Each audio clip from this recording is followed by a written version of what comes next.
Well, the ABC has been forced to apologise over its disgusting coverage of a town hall meeting of concerned residents in Alice Springs. The apology was issued late Friday evening, which, if you've worked in politics, you know that's when they dump out something that they don't really want us to cover. The ABC isn't apologising for airing the interviews they chose, including one comparing residents to white supremacists, but rather, and I quote, for not adequately covering the full context of the meeting or the range of perspectives expressed at it. I spoke last Friday night to Shadow Communications Minister Sarah Henderson, and she was saying she'll take them to ACMA, the media regulator. I'm pleased to say she joins me now. Well, first of all, Sarah, perhaps it was your pushing and shoving that got them to this point, the threats of the regulator, but do you think the apology goes far enough?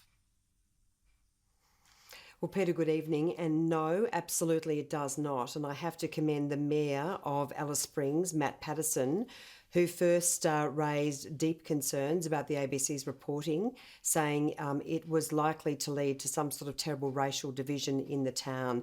But I think there's been widespread public outcry. And of course, I've also raised very, very big alarm bells.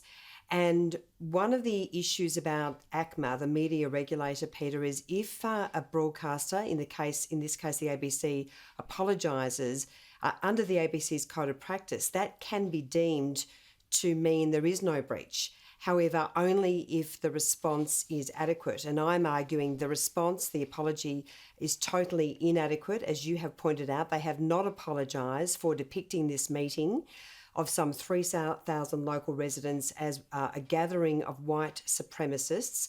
They haven't apologised for TV coverage. They haven't apologised for the drum. They haven't implemented a proper review. They haven't given any undertakings in relation to journalistic training or supervision, or even explained to Australians how this possibly could get to air in the first place. So that's why I hope and trust that ACMA will fully investigate this terrible, terrible week of reporting from the ABC. So let me just be very clear there. You're going to proceed with this complaint to ACMA. What other steps are on the table for you? Well, of course, we have estimates next week, and ACMA, in its discretion, can determine whether to investigate the ABC for a potential breach of its code of practice. I do believe, arguably, there has been a breach of the code. It's very clear, Peter, that it absolutely failed the impartiality test. The ABC failed the accuracy test, but it's much worse than that. It got the story fundamentally wrong. And one of the issues that I have raised with ACMA after complaining to the managing director is this story, the worst story, which is the story broadcast on radio on the AM program, still sits on the ABC's website. It has not been retracted. That's absolutely disgraceful. It shows the ABC is tone deaf to its failings.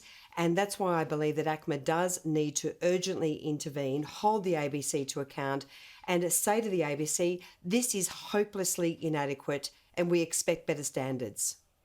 All right. Keep up the fight, Sarah Henderson.